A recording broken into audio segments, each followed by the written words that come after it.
وقد اشتد به الجوع ولم يكن معه مال يشتري به الطعام.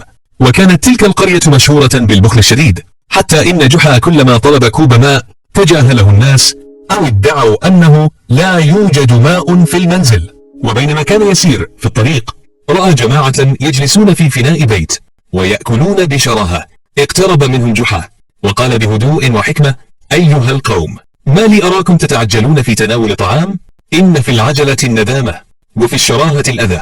ساد الصمت للحظات، ثم دعاه القوم ليجلس بينهم.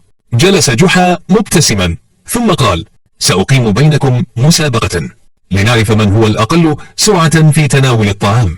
ثم جمع اللحم المشوي والدجاج بجواره وأعطاهم بقية الطعام وقال: الجائزة ستكون نصيبا أكبر من هذه اللحوم لمن يأكل ببطء وهدوء. ثم قال فجأة وهو يضحك: ولم لا أشارككم أنا أيضا؟ وبينما كان الجميع يأكلون بتأن شديد، كان جحا يلتهم الطعام بسرعة ونهم حتى امتلأت بطنه تماما.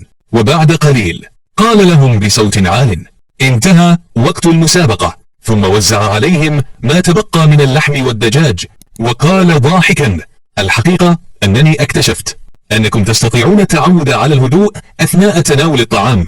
ثم أضاف مبتسما: شكرا لكم على حسن تناولكم للطعام.